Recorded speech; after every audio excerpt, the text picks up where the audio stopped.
순창에서 무더기로 확인된 C형 간염 환자는 몇 해 전부터 일어난 일이어서 정확한 감염 경로와 규모조차 파악되지 않고 있습니다.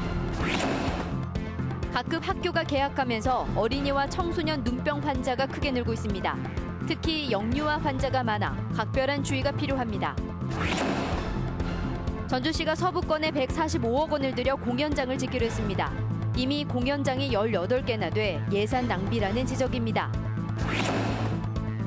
군산시가 공설시장에 청년몰을 준비하고 있는데 청년 상인들에게 사업비 일부를 떠넘겨 논란이 일고 있습니다. 제10회 장수 한우랑 사과랑 축제가 내일 개막돼 사흘 동안 다양한 프로그램이 진행됩니다. 지난해 전북에서만 500건의 보이스피싱 사기 사건이 발생했는데 수법이 갈수록 교묘해지고 있습니다. 여러분 안녕하십니까? JTV 8시 뉴스입니다. 순창에서 C형 간염 환자가 무더기로 확인됐다는 소식 어제 전해드렸죠. 2013년부터 발생했지만 아직 정확한 감염 경로와 규모를 파악하지 못하고 있습니다. C형 간염이 전수감시가 아닌 표본감시 대상 질병이기 때문입니다. 보도에 송창용 기자입니다. 순창에 있는 한 병원입니다. 지난 2013년부터 지난해 8월까지 이 병원을 다녀간 C형 간염 환자는 203명에 이릅니다. 보건당국은 이들이 불법으로 치과 치료를 받는 과정에서 C형 간염에 걸린 뒤 병원을 다녀간 것으로 추정하고 있습니다. 이제서야 이런 상황이 파악된 것은 C형 간염이 제대로 관리되지 않고 있기 때문입니다. 한 번 걸리면 80%가 만성화되고 간암 원인의 20%를 차지하는 질병이지만 감시와 신고 체계는 허술합니다. C형 간염은 지정 감염병으로 전염력이 약하다는 이유로 표본감시 대상 질병입니다.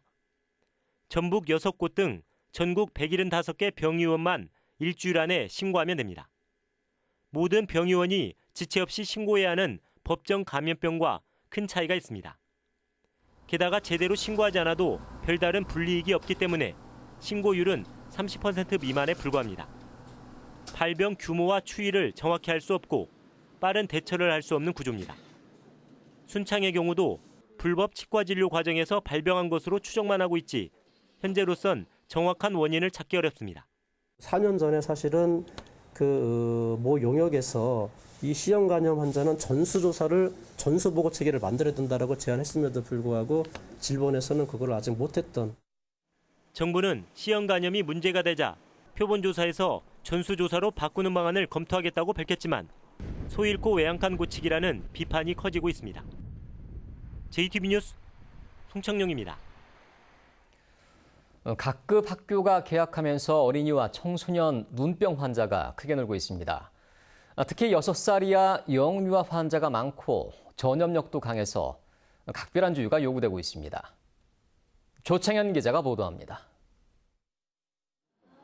요즘 안과에는 눈병을 호소하는 어린이와 청소년 환자가 많이 찾아옵니다. 지난주 각급 학교가 개학하면서 급격히 늘었습니다. 전염력이 강한 유행성 눈병으로 눈곱이 끼거나 이물감을 호소합니다. 월요일 날에 그냥 아침에 갑자기 일어나는데 뭐가 이렇게 눈이 많이 부어가지고 그냥 그런가 보다 했는데 조금 시간 지나니까 딱쟁이가 좀 있더라고요. 최근 유행성 각결막염 환자는 1000명당 24.8명으로 올해 최고치를 기록했습니다. 특히 0세에서 6세까지의 유아 환자가 80.6명으로 가장 많고 7세에서 19세까지의 청소년 환자도 36.8명으로 평균 이상입니다. 전염성이 강한 급성 출혈성 결막염, 일명 아폴로 눈병도 6세 이하에서 크게 늘고 있습니다. 잠복기를 거쳐 개학 이후 학교와 어린이집, 유치원 등에서 급격히 퍼지고 있습니다. 수영장이나 단체 활동 등에서 바이러스 감염되었던 것이 잠복기를 거치면서 개학과 동시에 친구들 사이의 간접 접촉 이런 걸 통해서 최근 급격히 확산되는 추세입니다. 전염성 눈병은 보통 초가을인 9월까지 유행합니다. 손 씻기를 철저히 하고 가급적 눈을 비비는 행동을 하지 말아야 하며 충혈이나 이물감이 있으면 즉시 병원을 찾은 뒤 등교를 피해야 합니다. 전문의들은 학교 등 공동시설에서 살균제로 공동 물품을 소독하면 눈병 전염을 막는 데 큰 도움이 된다고 조언하고 있습니다. JTB 뉴스 조창현입니다. 전주시가 인구가 늘어난 서부권에 145억 원을 들여 공연장을 짓기로 했습니다. 노인복지관도 따로 지을 계획인데요.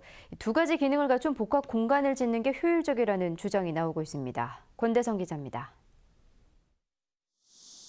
전주시가 200석과 400석짜리 공연장 2개를 갖춘 문화회관을 새로 짓습니다. 서부권 주민을 위해 효자동 역사박물관에 2019년까지 짓겠다는 계획입니다. 사업비는 145억 원입니다. 하지만 전주에 이미 18곳의 공연장이 있어 신중해야 한다는 의견도 있습니다. 덕진 예술회관 공연장의 대관 일수는 올 들어 7달 동안 114일로 절반을 조금 넘었습니다. 또한 서부권인 도청에 1000석짜리 공연장도 있다는 겁니다. 효자 서동에는 현재 전라북도에 있는 대강당과 공연장이 있습니다. 언제든 시민에게 개방되어 있는 곳입니다. 전주시는 노인 인구가 25%에 이르는 서부권에 노인 복지관 설립도 공약했습니다.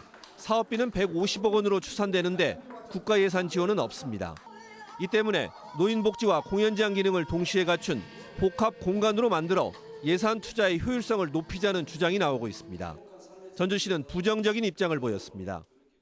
시설이 서로 다른 공연장 등 문화시설과 노인복지시설을 통합하여 추진하는 문제는 지역 주민들 그리고 전문가 또 시설 운영, 예산 사정 등을 종합적으로 고려해서 검토하겠다는 말씀을 드리겠습니다.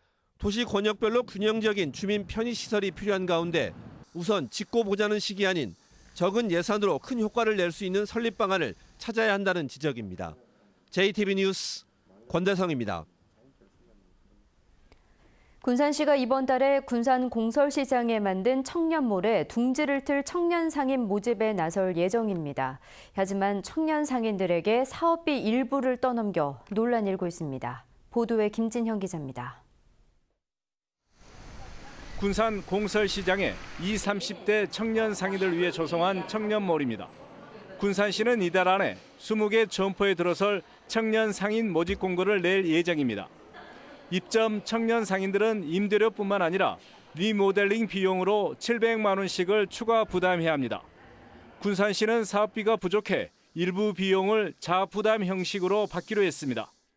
시에서 예산이 충족하게 되면 괜찮은 상황인데 그렇지 못하면 쉽게 리모델링 하는데 그 부분을 자부담이 700만 원 정도 제로. 하지만 점포를 임대한 청년들에게 사업비를 떠넘기는 것은 법적으로 맞지 않습니다. 더구나 경제적으로 어렵지만 톡톡 튀는 아이디어를 가진 청년들을 지원해 전통 시장을 살리자는 당초 목적에도 어긋난다는 지적입니다. 자본이 많이 부족한 상황이지 않습니까? 이런 친구들이 여기에 그 비용을 들이고 이제 입점하기는 굉장히 어려울 상황일 거고 만약에 그렇게 되면 이 청년몰이 성공한다는 보장이 없어지는 거죠. 전주 남부시장의 경우 처음 2년 동안은 임대료조차 받지 않다가 최근에야 보증금 50만 원에 월 10만 원의 임대료를 받고 있습니다.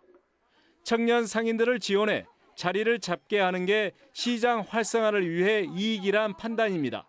아저씨가 4, 50만 원씩 밑에처럼 해버리면 그 친구들이 버틸 수 있는 힘이 없잖아요. 전주 남부시장 청년몰처럼 청년 상인들이 마음 놓고 꿈과 희망을 펼칠 수 있도록 개선책 마련이 필요합니다. JTB 뉴스 김진영입니다. 김재수 농림축산식품부 장관 후보자의 청문회에서 삼성의 새만금 투자를 따지는 추궁이 이어졌습니다. 국민의당 김종회 의원은 지난 2011년 삼성협약이 LH 본사를 경남으로 옮기는 과정에서 전북 도민들의 반발을 잠재우려는 정치적 쇼가 아니었냐고 따졌습니다.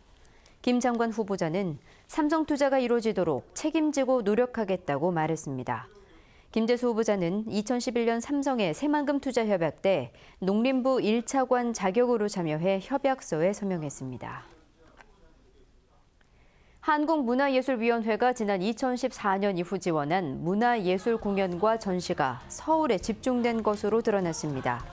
국민의당 유성엽 의원의 분석 결과 한국문화예술위원회는 최근 3년 동안 자치단체 문화예술 지원으로 167억 원을 집행하면서 전체의 84%인 140억 원을 서울에 주고 전북과 강원, 대전 등에는 각각 1억 원가량만 지원해 지원 비율이 1%에 그쳤습니다. 유성엽 의원은 이런 서울 집중화는 문화예술의 양극화만 초래하고 지역 고유의 문화적 자산을 사장시킨다며 개선을 촉구했습니다. 올해로 10번째를 맞는 장수 한우랑 사과랑 축제가 내일 화려한 막을 올립니다. 한우마당과 사과 수확 체험을 중심으로 사흘 동안 다양한 프로그램이 관광객들을 기다리고 있습니다. 정원익 기자가 보도합니다. 올해로 10번째를 맞이하는 장수 한우랑 사과랑 축제가 내일부터 시작됩니다. 올해는 한우마당과 사과 수확 체험을 중심으로 7개 분야 64개의 프로그램이 관광객들을 맞이합니다. 동시에 1,700명을 수용할 수 있는 국내 최대 규모의 한우마당에서는 청정 한우를 맛볼 수 있습니다. 지난해 축제 기간에만 350마리가 소비될 만큼 인기입니다. 초음파 검사를 통해서 1+ 이상의 장수 한우만 저희가 도축을 하고 있고요. 시정가 대비 20% 이상 저렴하게 판매되고 있습니다. 사과 수확 체험은 홍로를 직접 수확하고 값싸게 가져갈 수 있는 좋은 기회로 인터넷에서 미리 접수해야 합니다. 1박 2일로 진행되는 적과의 동침은 모두 100개의 텐트에서 색다른 캠핑을 즐길 수 있습니다. 한우의 먹이인 곰포를 나르는 대회 역시 빠뜨릴 수 없는 재미입니다. 축제의 열기는 밤에도 이어집니다. 주현 및 재즈 콘서트 등 다양한 콘서트와 가족 이벤트가 관광객들을 기다립니다. 과야 문화를 알릴 수 있는 전시관을 비롯한 문화 요소를 강화했으며 장수 누리파크와 연계하여 관광객들에게 먹거리, 볼거리, 즐길거리를 높일 예정입니다. 한우로 전하는 사랑, 사과로 건네는 향기를 주제로 펼쳐지는 이번 축제는 이번 일요일까지 사흘 동안 이어집니다. JTB 뉴스 정원익입니다. 전주시가 전주 월드컵 경기장 임대시설의 임대료를 제때 받지 못하고 있습니다. 전주시는 월드컵 경기장 사우나에 올해 임대료 1억 원을 받지 못해 세 차례 독촉한 뒤에도 체납되면 임대 계약을 해지하기로 했습니다. 월드컵 웨딩홀 역시 2년 전 임대료 체납으로 계약을 해지한 가운데 강제 집행 등을 진행하지 못하면서 체납액 6억 6천만 원을 받지 못하고 있습니다. 서울고등법원이 전주 항공대대 이전 반대연합 비대위가 제기한 사업계획 집행정지 신청에 항소심을 기각했습니다. 연합 비대위 측은 국방부 장관을 상대로 낸 집행정지 신청이 지난 5월 기각되자 항소했었습니다. 전주시는 연합 비대위 측이 집행정지와 별도로 낸 사업계획 무효 확인 소송의 1심 판결이 나올 때까지 이전 공사 진행을 보류하고 있습니다. 보이스피싱 사기는 어제 오늘의 문제가 아닌데요. 지난해 전북에서만 500건이 넘는 사기 사건이 발생했습니다. 범죄는 더욱 교묘해지고 있지만 근본적인 예방 대책은 나오지 않고 있습니다. 보도에 정윤성 기자입니다.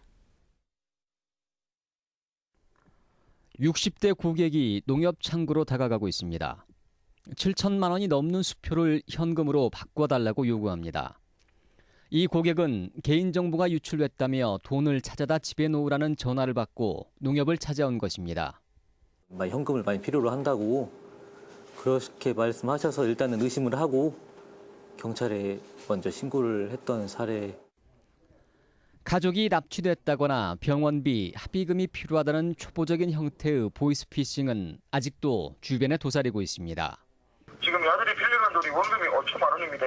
그리고 이자가 기간이 다 만기가 되어가지고 이자는 지금 487만 7천 정도 되고요. 지난해 전라북도에서는 533건에 38억 원, 올 들어서는 300건이 넘는 보이스피싱 사건이 발생했습니다. 특히 올 들어서는 대출 사기가 부쩍 늘어나 전체 피해 금액의 75%를 차지하고 있습니다. 대출을 받기 위해서는 보증료가 필요하다거나 거래 실적을 쌓아서 신용등급을 높여야 한다는 명목으로 돈을 송금하게 하는 대출 빙자형 보이스피싱 비중이 많이 증가하고 있습니다. 최근엔 페이스북에서 개인정보와 친구 관계를 파악해 카톡으로 접근하는 보이스피싱도 등장하고 있습니다. 많게는 70대 노인에서부터 20대 초반 대학생들까지도 피해를 보고 있습니다. 내일 저녁에 방송되는 시사기획판에서는 보이스피싱의 피해 실태와 예방 대책의 문제점 등을 살펴봤습니다. JTB 뉴스 정유정입니다. 전북이 3당 체제로 바뀐 뒤 누가 국가 예산을 확보했느냐를 놓고 정당의 신경전이 이어지고 있습니다. 새누리당은 지난달 23일 정책협의회 때 기획재정부를 설득한 결과 새만금 남북 이축도로 예산으로 314억 원을 배정받았다며 이는 새누리당의 성과라고 홍보했습니다. 그러나 국민의당과 더불어민주당은 새누리당이 혼자 한 것처럼 발표했다며 불편한 심기를 드러냈습니다. 각 정당은 지난 5월 탄소산업 육성 법안이 국회를 통과할 때도 서로 자신들의 공적이라고 홍보하는 등 신경전을 펼쳤습니다. 중도에 학업을 포기하는 학생 수가 해마다 줄고 있는 것으로 나타났습니다. 전북교육청이 발표한 2016년 전북 교육 기본 통계를 보면 지난해 도내 학업 중단 학생은 1,381명으로 전년에 비해 156명이 줄었으며 2012년 이후 해마다 0.1%씩 지속적으로 줄고 있습니다. 전북교육청은 위기 학생들을 위한 학업 중단 숙려제와 전문 심리 상담 등이 효과를 낸 것으로 보고 관련 사업을 확대하기로 했습니다. 한국여성소비자연합 전북지회가 올 추석 차례상 비용을 조사한 결과 전통시장이 대형마트보다 14.5% 저렴한 것으로 나타났습니다. 여성소비자연합이 4인 가족 기준으로 전통시장과 대형마트, 백화점의 차례상 비용을 조사한 결과 전통시장이 17만 8천 원으로 가장 낮았고 대형마트는 20만 4천 원, 백화점은 25만 3천 원이었습니다. 평균 차례상 비용은 20만 2천 원으로 지난해 18만 원에 비해 12.2% 오른 것으로 나타났습니다. 8월 중 소비자 물가는 큰 변동이 없었지만 농수산물 중심의 신선식품 지수는 크게 오른 것으로 나타났습니다. 호남지방통계청 전주사무소에 따르면 8월 소비자 물가는 7월보다 0.4% 하락했지만 지난해 같은 달에 비해서는 0.3% 상승해서 비교적 안정된 흐름을 이어갔습니다. 하지만 폭염과 가뭄 등의 영향으로 한 달 새 배추는 49.2%, 시금치는 98.4% 오르고 포도는 28.9%, 수박은 10.5% 상승하는 등 신선식품 지수는 한 달 새 5.1%나 오른 것으로 조사됐습니다. 오늘 오전 12시쯤 군산시 내초동 한 공터에서 수리 중이던 선박세척에서 불이 나 30여 분 만에 진화됐습니다. 이 불로 2.9톤급 보트 2대와 1톤급 보트 등 3대가 불에 타 소방서 추산 1,000만 원의 재산 피해가 났습니다. 경찰과 소방서는 선박 수리 중에 불꽃이 튀었다는 작업인부의 말에 따라 정확한 화재 원인을 조사하고 있습니다.